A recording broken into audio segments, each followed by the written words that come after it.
नमस्कार दोस्तों, नयन आईएएस के ऑनलाइन पोर्टल पे आप सभी का स्वागत है।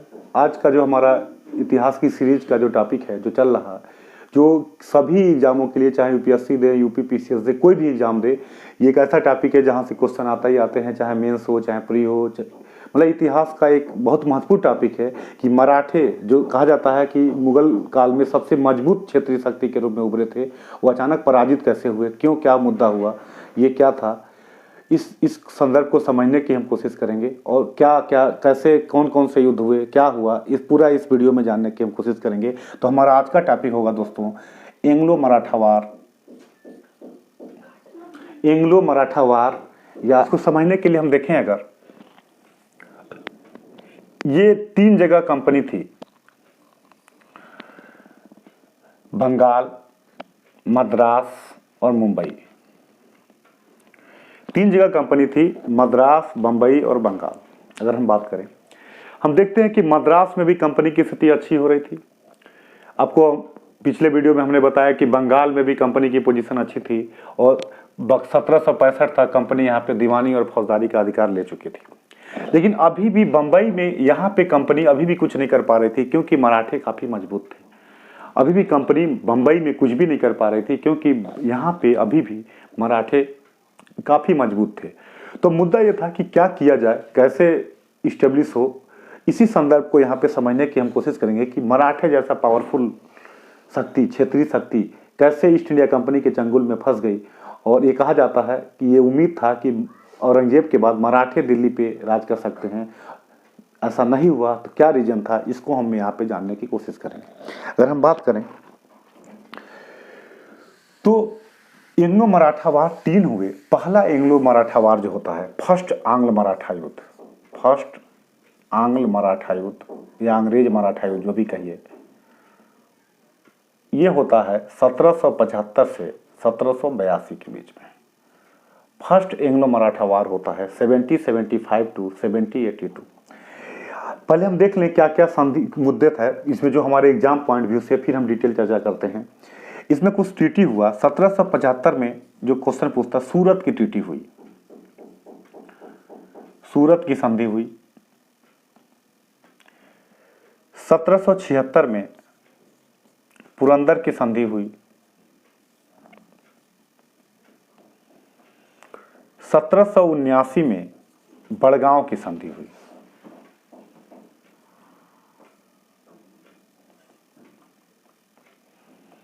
और 1782 में सालाबाई की संधि हुई।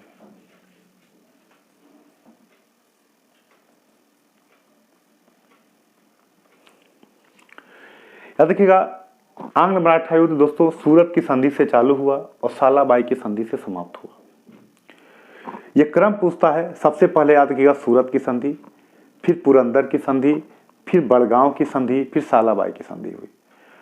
सालाबाई की संधि से युद्ध समाप्त हुआ और कहा जाता है कि ईस्ट इंडिया कंपनी, या for your exam point view, Salbai की संधि में ईस्ट इंडिया कंपनी और मराठों के बीच मध्यस्थता की भूमिका निभाई थी महाजी सिंधिया ने। ये क्वेश्चन कई बार पूछा है, महाजी सिंधिया।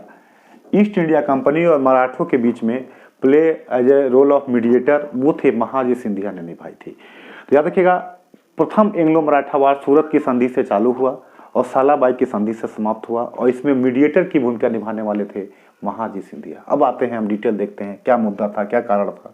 ये क्रम पूछता है, सूरत, फिर पुरंदर, फिर बड़गांव, फिर सालाबाई हुआ और सालाबाई से युद्ध समाप्त हुआ। इसको दिमाग में रखिएगा। अब देखिए,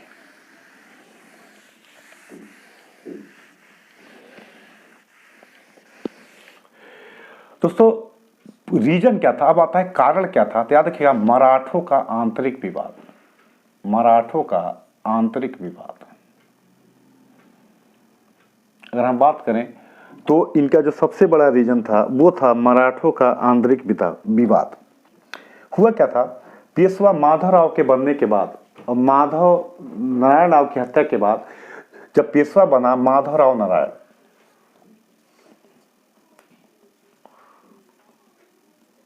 जब एक पेशवा बना माधवराव प्रथम की हत्या के बाद, मरने के बाद नारायण राव की हत्या हुई और उसके बाद माधवराव नारायण पेशवा बना।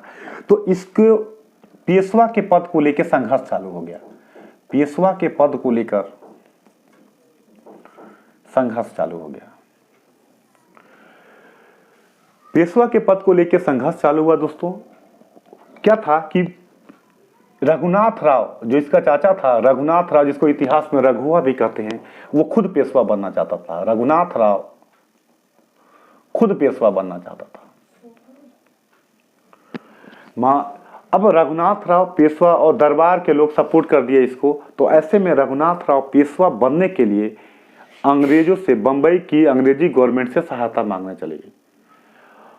और यहीं से एंग्लो मराठा वार की शुरुआत हो जाती है। और याद देखिए अब कि कंपनी को मौका किसने दिया? मराठों के आंतरिक संघर्ष में। तो कंपनी अभी भी मराठों के एरिया में हस्तक्षेप करने से बच रही थी, लेकिन जब उसको मौका मिला, मौके का कंपनी ने पूरा फायदा उठाया। तो रघुनाथ राव पेशवा बनने के लिए ईस्ट इंडिया कंपनी से सहायता मांगता है और यहीं से एंग्लो मराठा वार की शुरुआत हो जाती है। जो संधि होती है रघुनाथ राव और ईस्ट इंडिया कंपनी के बीच में, उसको कहा जाता है सूरत की संधि, जो मैंने आपको बताया। और इस संधि के तहत था कि रघुनाथ राय को पेशवा बनाया जाएगा और ईस्ट इंडिया कंपनी को सासेट और बेसिन वाले क्षेत्र प्रदान किए जाएंगे। और यहीं से सूरत की संधि से युद्ध की शुरुआत हो जाती है। क्लियर है पॉइंट? तो प्रथम एंग्लो मराठा वार का जो मुद्दा था वो था मराठों का आंतरिक विवाद, internal dispute of Marathas. Basically Peshwa के पद को लेके था। पेशवा के पद को लेके रघुनाथ राव और एक तरीके से दरबार के जो लोग माधवराव नारायण को बनाना चाहते थे पेशवा, एक संघर्ष हुआ और रघुनाथ राव पेशवा बनने के लिए बंबई की जो ईस्ट इंडिया कंपनी की सरकार थी उससे सहायता मांगी और यहीं पे अंग्रेजों को मौका मिला इनके आंतरिक मामलों में हस्तक्षेप करने का। और यहीं से आपका चालू होता है एंग्लो मराठा वार। अब लगातार अब आप बात करेंगे सूरत की संधि हुई, जो हमने बताया।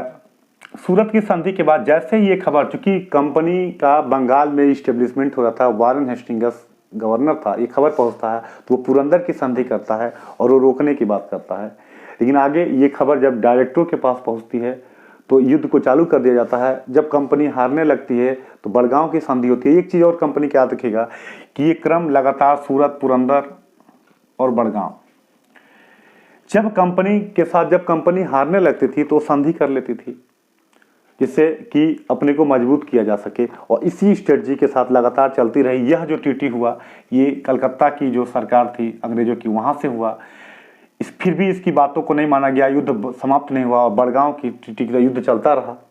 लास्ट में सालाबाई में जब देखते हैं कि अभी भी कंपनी को कोई बहुत ज्यादा फायदा नहीं हो रहा और अंग्रेजों के मराठे मजबूत हैं, तो फाइनली सालाबाई की संधि होती है और सालाबाई की संधि से युद्ध को समाप्त कर दिया जाता है। पेशवा वही बने रहते हैं, रघुनाथ राय को पेंशन दे दी जाती है और यहाँ पे अभी भी कंपनी को बहुत ज़्यादा फायदा नहीं हुआ, लेकिन मराठे इस चीज़ को समझ नहीं पाए और अभी भी मराठे कंपनी के वास्तविक कैरेक्टर को नहीं समझ पाए और इस तरीके से प्रथम एंग्लो मराठा वार बिना किसी परिणाम के समाप्त हो जाता है। रघुनाथ राय को पेंशन दे दी जाती है और पूरी की अभी भी, मतलब इससे ये क्लियर स्पष्ट हो जाता है कि मराठे अभी भी काफी मजबूत हैं, लेकिन इसका फायदा आगे उठा पाते हैं कि नहीं, इसको हम समझेंगे सेकेंड एंग्लो मराठा वार में।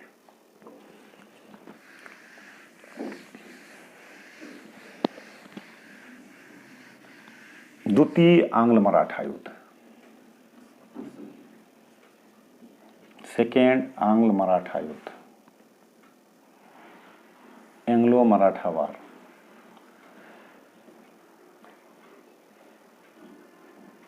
सेकेंड एंग्लो मराठा वार दोस्तों, जो सेकेंड एंग्लो मराठा वार है वो है 1803 to 1806। अगर हम बात करें तो सेकेंड एंग्लो मराठा वार का जो हमारा कम है वो है 1803 to 1806। ये जो मुद्दा आता है हमारा, जो इसमें जो हमारा पॉइंट आता है, ये बेसिकली क्या है, ये भी अगर इसका भी इसमें देखिए कुछ संधियां होती हैं। पहले तो याद रखिएगा बेसिन की संधि, बेसिन की संधि, देवगांव की संधि,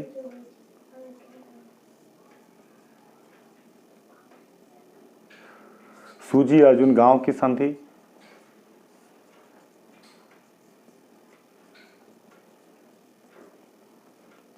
और चौथा होता है राजापुर घाट की संधि। ये एग्जाम पॉइंट व्यू से एक जगह आपको बता देता हूं, बेसिन की संधि होती है पेशवा बाजीराव द्वितीय और ईस्ट इंडिया कंपनी के बीच में। एक तरीके का एक सहायक संधि होती है और यहीं पे पेशवा अपनी रक्षा की जिम्मेदारी किसको दे देता है, ईस्ट इंडिया कंपनी को, जो पूरा मैं बताऊंगा, बस जान लीजिए।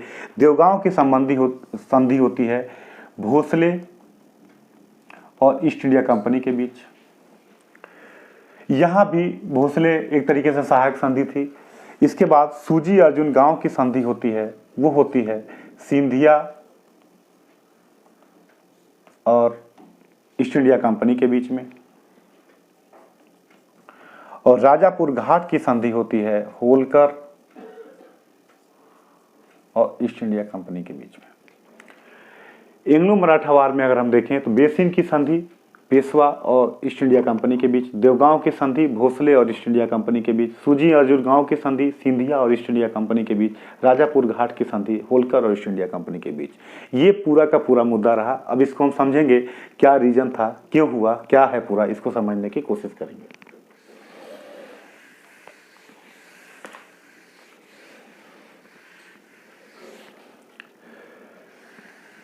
अगर हम बात करें, यहां पे पेशवा बना बाजीराव द्वितीय,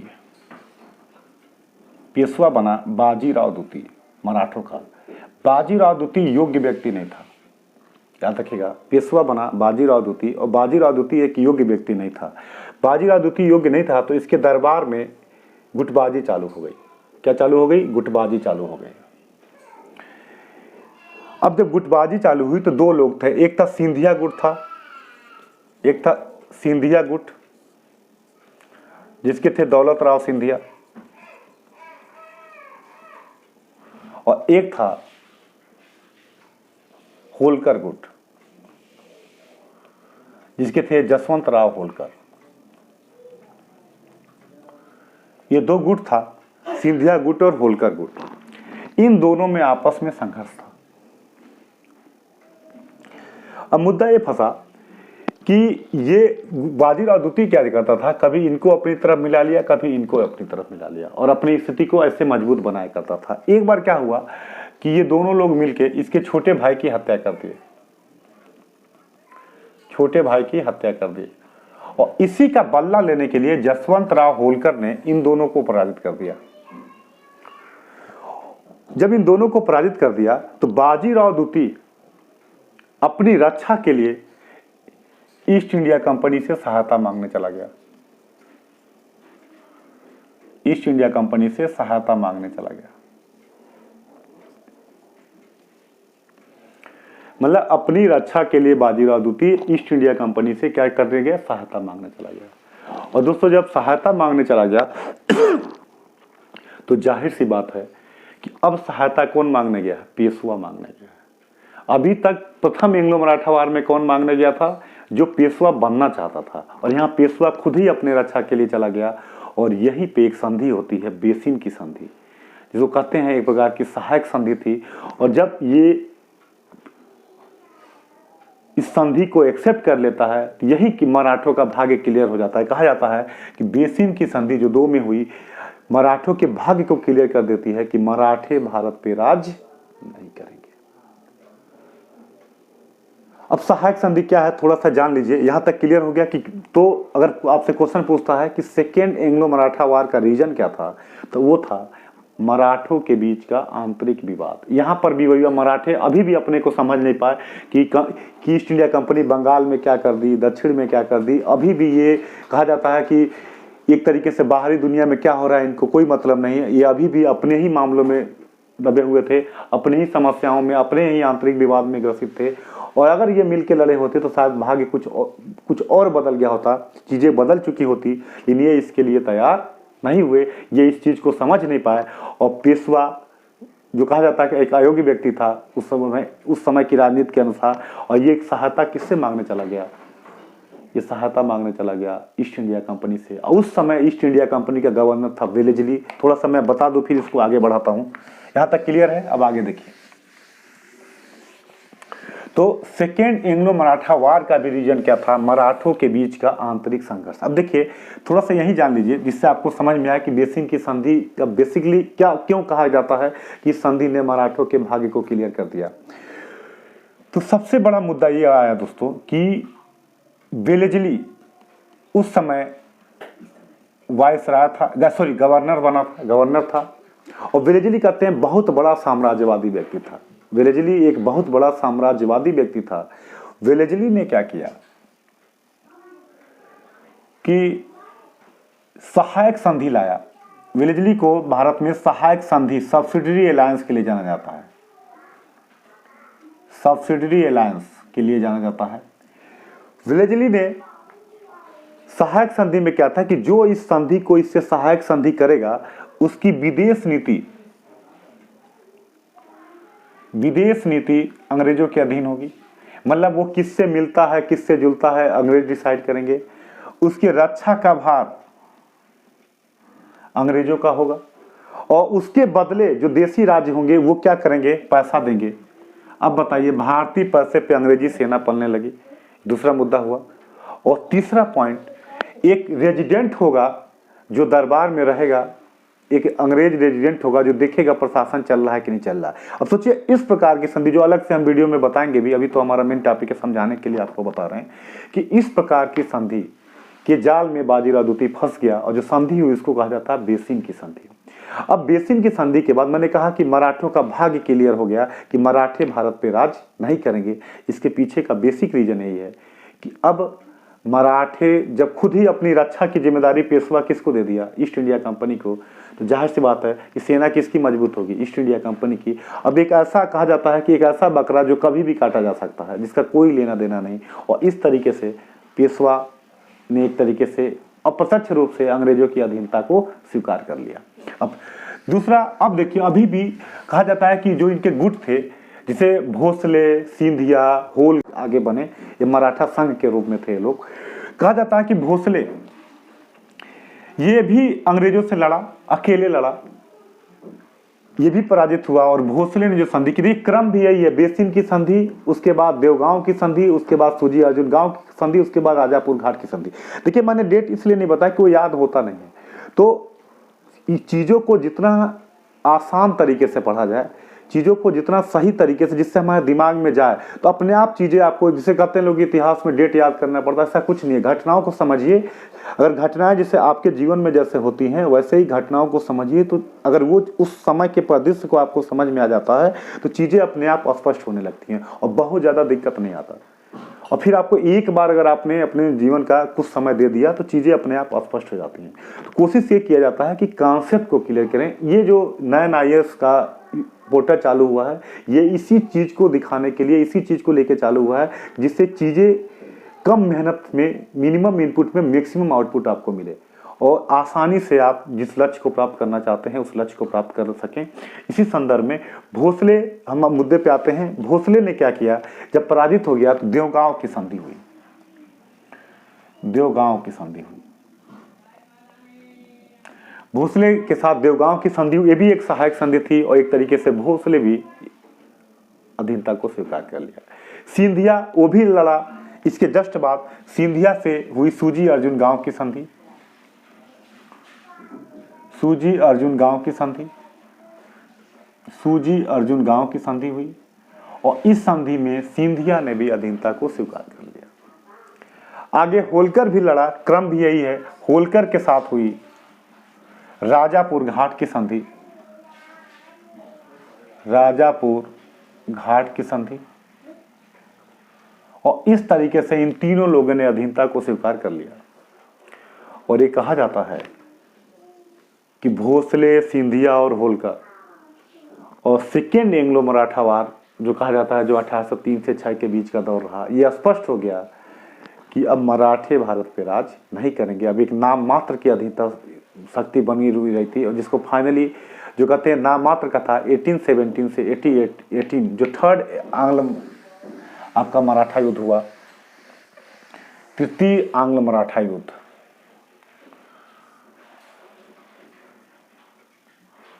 तृतीय आंग्ल मराठा युद्ध, थर्ड एंग्लो मराठा वार हुआ 1817 से 1818 में।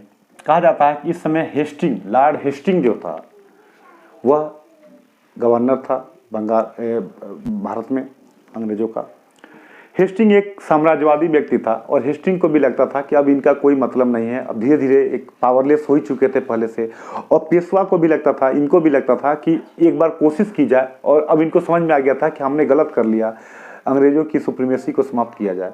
और इन्हीं मुद्दों पे यह भी कहा जाता है कि एक पिंडारी थे,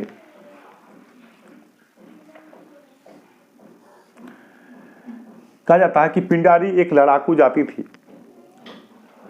कहा गया कि अंग्रेजों ने आरोप लगाया कि पिंडारियों के साथ मिलकर ये अपने अंग्रेजों के खिलाफ संघर्ष करने की या अंग्रेजों के खिलाफ काम करने की कोशिश कर रहे हैं, और इसी मुद्दे पे दबाव पड़ा, इन्होंने भी विद्रोह करने की कोशिश की। नाम मात्र का युद्ध हुआ और कहते हैं कि पेशवा पराजित हो गया। और यहीं पे इस थर्ड एंग्लो मराठा वार में पेशवा पद को समाप्त करके, कह सकते हैं पेशवा जो मराठा संघ था इसको समाप्त करके पेशवा को पेंशन दे दी गई और कानपुर के बिठूर के पास इनको बैठा दिया गया। और इस तरीके से थर्ड एंग्लो मराठा वार में मराठे पूर्णतः खत्म हो गए।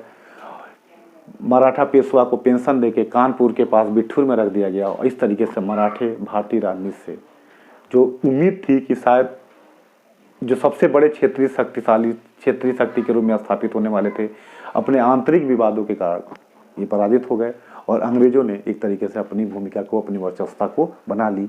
ये रहा आपका एंग्लो मराठा वार, क्लियर, जो मराठों के आंतरिक संघर्ष के कारण, अगर पूरा रीजन देखें, अगर हम पूरा देखें तो अंग्रेज इसलिए नहीं जीते कि अंग्रेज काफ़ी मजबूत थे, बल्कि मुद्दा ये था कि इनका आंतरिक विवाद, इनका आंतरिक संघर्ष